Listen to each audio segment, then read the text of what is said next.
Good evening and welcome to Prime Business with me, Emma Davis. Let's settle for the details. Ghana's ability to secure more funding and borrow from the International Monetary Fund in the coming months has given a major boost. This was after the Executive Board approved a proposal to increase allocation to members by 50%. George Riafe has the rest of the story. The IMF quota can be linked to the voice, the power that each member has within the group, or its ability to draw down on IMF resources. It could also be linked to how much a member country can contribute to the IMF. The quota influences the special drawing rights of each member in terms of the amount of money that country can get from the IMF. Ghana recently secured $3 billion as part of the IMF program. However, some raised questions about the amount that Ghana got. But for some, it is all about this quota. So this development, if Ghana in future gets another program, it should be able to get more funding from the IMF. If the IMF decides to share some profits or support some of its members, including Ghana, the country could get more funding from the IMF. But looking at the country's current debt levels, should we be excited about this development, and should Ghana take advantage of this to borrow more when the opportunity presents itself? The IMF board is expected to meet on November 22 to approve the second tranche of funds of $600 million. That is, if Ghana is able to secure the financing assurance from its bilateral creditors. Associate Director of Tax and Regulatory at Deloitte Ghana, Wisdom Pano, is calling on government to prioritize expenditures that would bring the country the needed returns and rationalize operational expenditures of institutions. According to him, putting in place stringent regulations on the implementation of the Tax Exemption Act would also help the country rake in much-needed revenue. He spoke to Joy Business. So from a broad expenditure point of view, yes, I would say that we can look for efficiencies across the ministries that we have, and within the ministries, the prioritizing expenditures would be very important. So the expenditures that we incur on a daily basis, those are not capital expenditures. Those do not go into investments that would pay back. So the operational expenditures should be rationalized. We prioritize expenditures that go to the core mandate of the various public sector institutions, and that, I believe, would help bring down our expenditure costs. Then from a tax side, as I mentioned earlier, we have the Exemptions Act that was passed in 2022. Regulation is expected to be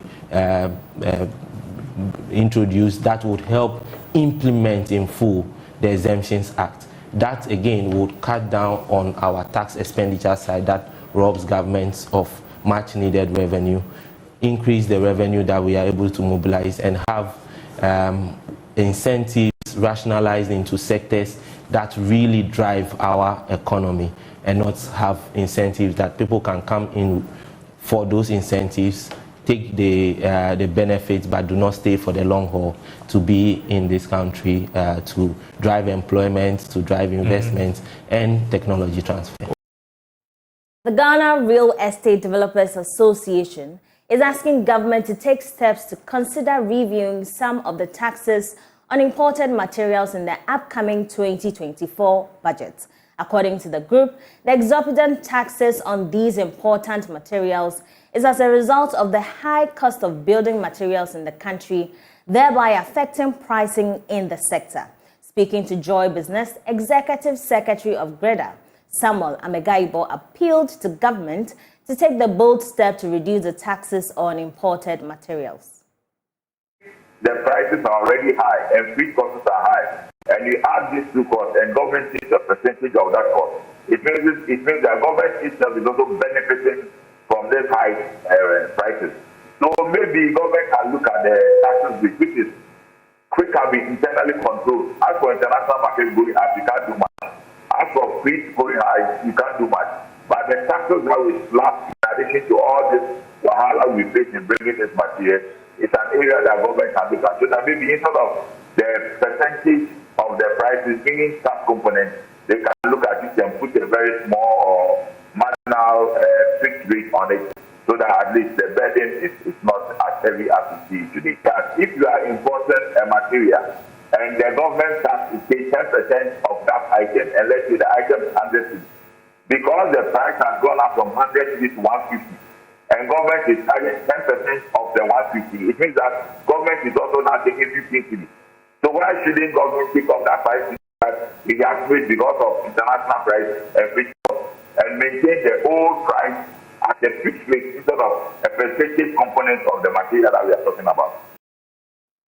Senior manager at KPMG, Julius Ivo, has underscored the need for businesses experiencing financial difficulties to undergo haircuts to ensure a turnaround for their businesses.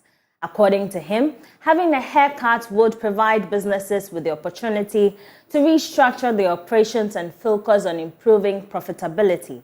He was speaking at the Garia Week seminar and workshop.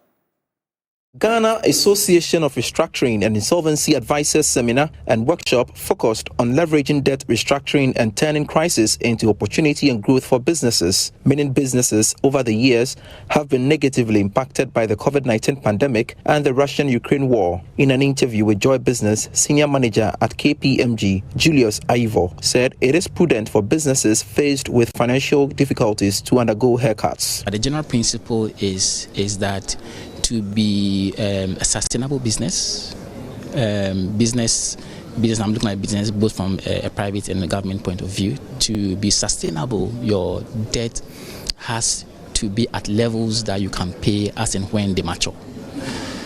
And the approach could be diverse. And of course, the one that is getting a haircut would definitely be at some losing end. However, when you look at it on a global basis, it may be more beneficial to the person. So for instance, let's look at a business that is struggling and has creditors that owe the business so much, all right? And has creditors that the business owes so much. If you don't accept a haircut, you may even end up losing the entire of the amount that you are owed. So sometimes haircuts are extremely important, because when haircuts are given, it gives the business enough space. The people in the public sector will tell you fiscal space, to be able to operate, to breathe. You can just imagine having, as an individual, having a debt burden on you. You can even die out of it. President of the Ghana Association of Restructuring and Insolvency Advisors, Felix Ado, added that despite the challenges faced by businesses, they must re-strategize to sustain their operations. For a business, yes, we have these challenges from, in fact, the bigger global environment. You mentioned the Hamas war. Yes, we have that. We also have the tightening of supply chains and all. Okay, so every business has to take a hard look at its supply chain, again, relationships, as we talked about in the earlier presentation, and see what impacts. You need to do a diagnostic of your business operations and see what impact this environment, the global environment and our local environment have on your operations. Based on that, you look at your objectives, and within that you strategize as to how best to attain your objectives within the constraints currently facing us. Okay. But of course, government creates the enabling environment. Within that, you as a business also have to look at the part you play, that little space you occupy, and see how best within your industry, all right, see how best you can also seize the opportunity and turn things around and forge ahead. Because as a business, you have to be sustainable. As the first presenter, Julius, said, if your business is not growing, you are going into extinct status. You become a dinosaur very soon. But you want to be sustainable within your business space. And so, yes, you have to look at yourself and see within the framework government gives you the enabling environment, how best you can forge ahead. Garia earlier unveiled its journal, which is poised to play a pivotal role in shaping the future of Ghana's corporate insolvency and restructuring landscape. The Registrar of Companies, as part of moves to clean up the country's company register, is engaging the business community, including the Ghana Union of Traders Association. This is in a bid to help them renew registration or risk being expunged from the company database? Here's more. The Registrar of Companies has issued a notice that it would go ahead to delete names of companies that failed to renew their registration by end of December this year. This is to ensure a clean business database for the country and to enhance monitoring. According to the Registrar, Juma Aware, the engagement with the business community is expected to serve as a medium to foster relationship with businesses in order to support the initiative. To ensure that businesses are properly registered and regulated, and then ensure that they are in compliance with the Companies Act in relation to filing of their returns and renewing of their businesses, because we do intend before the end of the year, at least by 31st of December, to ensure that if businesses have not been renewed or companies returns filed, we will take those names off the register. So there was a need to talk to them about, because they have lots of members in the union, lots of companies that are part of the GUTA. So it would be good to talk to their leaders, to go back and talk to them and help them to comply with the provisions of the Act. That's why we call them. Greater Accra Regional Chairman of the Ghana Union of Traders Association, Nana Kwame Pepra, lauded the idea and urged the registrar to do more of such engagements to carry small business owners along on its policies and programs. The onus also lies with us as leaders to educate our members so that they will be abreast with the rules and tenets of the organization in order to comply with all what they are asking or all what they are demanding from us. And then also I will ask them, the registrar, to continue helping us in a way by collaborating with us, by joining us in our quarterly council meetings in a way to educate the members to know the do's and the don'ts of their organization. The meeting is likely to be instituted as a quarterly event in the calendar of the Registrar of Companies. As the Joy News EcoBank Habitat Fair gets closer, we take you to one of our exhibitors that has been excelling in the market of security doors and home kitchen furniture for the middle class. We bring you some exciting treats you need to expect or you need to anticipate ahead of the fair. Today we are going to hear from Superlock Technologies Limited. Here's more. Superlock has been at the forefront of security doors and kitchen furniture in the last 20 years for many Ghanaians who prioritize security in their homes. The company, as part of its 20th anniversary, is promising some juicy packages to customers and potential homeowners looking out for class in their security systems. Country Sales Manager Ebenezer Bediakunkwabi has been speaking to Joy Business. We call ourselves after construction company. So when a client or when a company builds a house and put up the structure and roofed it, and what next? What next is that he needs doors, he needs burglar proof, he needs windows, he needs balustrades, he needs kitchens, he needs pergola, he needs carports and all that. So Superlock, we're into building product in short. Yeah. What type of products are we talking about here? Okay, so like I mentioned, so security doors, internal doors, burglar proofs, balustrade, carport, pergolas, main gate, kitchens. You know, like you can see, we have a very wonderful, beautiful kitchen here. Kitchens and wardrobes. Now we even have TV sets. That is also part of the kitchens. We have aluminum windows and doors. We have fence and gates. All these are Superlock products that we are into. He has also been walking us through some of the amazing benefits Superlock Technologies has in its showroom. Superlock started with security doors in the company in Ghana, and over the years we've grown to a lot of products. Now we do internal doors. We do aluminum windows and doors. We do kitchens. We do balustrades, we do pergolas, we do carport, we do main gate and fence. So it has been good. Because of that, every year as we're going, we're adding more products, so more like solutions. doors. Yes. Everything does come to Superlock. We have the best quality service and product. Superlock is excited to welcome all to its stand at the Joy News EcoBank Habitat Fairgrounds for a wonderful package on its products that consist of both indoor and outdoor security systems. So, like I said, this year is our 20th year in Ghana. So because of that, I'm inviting all Ghanaians to come to the fair because they will see exploit things, or they will see great things. Let me say, we're giving good discounts on some of our products, and some of them, I want to whisper to all of you, is coming 40% discount. The particular product, I'm not saying it to you now. Come to the fair and you will see.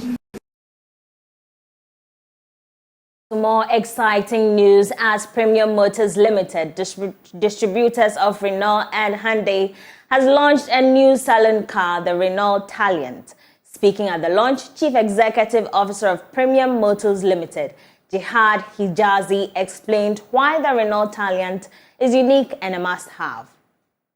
Premium Motors has with pride and dedication served as the authorized partner to Renault in Ghana. Our commitment to providing a wide range of new cutting-edge vehicles together with innovative after-sales support solutions has been firm, and it is this same dedication that brings us together this afternoon. Today, we are here to celebrate yet another evolution of automobiles in Ghana, the introduction of an exceptional and cutting-edge B-segment vehicle. So the Taliant, for all of you who don't know, is a B-segment. So it's competing against vehicles like the Toyota Belta, the Hyundai Accent, and so on and so forth. The all-new Taliant, the successor, as one of our cherished customers and brothers said, is the successor of the Logan. Within the vibrant landscape of Ghana's automotive industry, we have observed the increased need for fuel-efficient and environmentally friendly vehicles, with the special emphasis on the A and B segments. So the A segments are the entry-level vehicles, the i10s and the Quids, and the B segments like the Taliants and the Accents. The all-new Renault Taliant, with its high-powered, state-of-the-art, yet fuel-efficient 1.0-liter turbocharged three-cylinder engine. So for most of you who know automobiles, B segment usually roams around the 1.4 to 1.6 liter engine, and it's usually a four-cylinder powertrain. However, this particular vehicle here is having a 1.0 liter engine, so obviously it lends credence to the issue of fuel economy.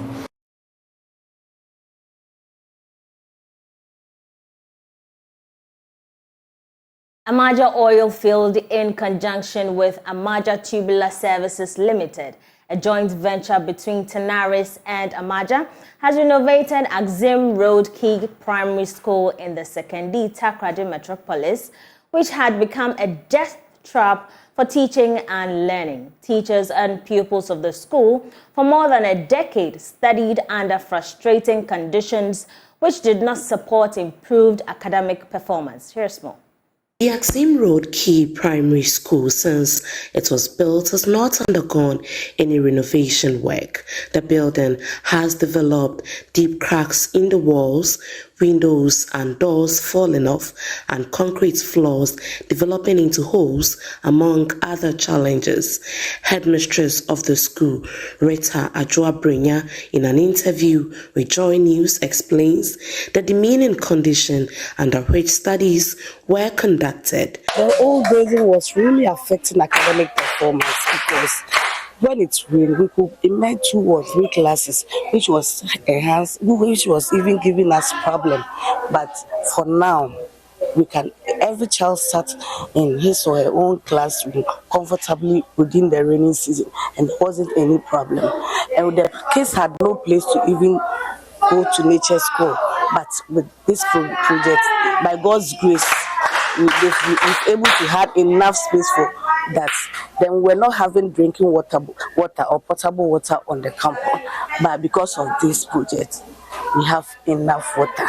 We have enough water for every kid on this campus. Since they built this block, it has never seen any major renovation than today. So it was affecting us really.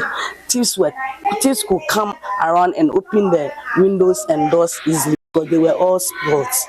But we thank God today, everything has been changed and the school is now in new shape. We are so grateful to Amaja. We are so grateful to them. They've changed everything about our school and we are so pleased. And as I said, as Oliver Twist, we always ask for more. We want fencing so that encroachers will not come around to disturb us. Fred Oklu, General Manager of Amaja Oil Fields, also representing Amaja Tubular Services, on his part stressed the importance and the commitment of the companies to the provision of quality education for their host communities. The project has brought newfound excitement to the teachers and pupils. It's actually in line with our corporate social responsibility program, and we tried to identify needs within the communities where we conduct our business and see how best we can support them. So that's the reason why we undertook this intervention. Actually, every year we try to come out with a budget for social interventions. But this is just one of the communities that we normally target. So we can't promise that we're going to take on another intervention project here, but we are still evaluating the number of requests that will come from other communities, and if there's a need to come back to this place to undertake another intervention, we'll not hesitate to do so. We as an organization, we intend to add value, and we have come to their aid. As you can see, we have renovated this edifice, this facility for them. We have also connected them to the national water grid, and then also provided the 10-liter water storage tank for them. So we expect that the management of this institution would maintain the facilities so that the children can benefit and the themselves can benefit as well. Here are some pupils expressing their gratitude to the companies. I was feeling very bad because when the rain fell, the roofing was leaking, but now it's okay for us. They have done it for us. We have a tap, now we have a new washroom. God bless them. God should bless them. And they will have a long life on this earth. It was bad because when it is rain, the roofing leaks, so we gathered to one class, but now we are in our classroom. First, we didn't have toilet facility, but now we have some in our. We need computer and laptop. For Joy News, in Athalia Konsa, Western Region. And back here in Accra, my name is Emma Davis. That's how we wrap up tonight on Prime Business. For more business news, do log on to myjoyonline.com. Good evening.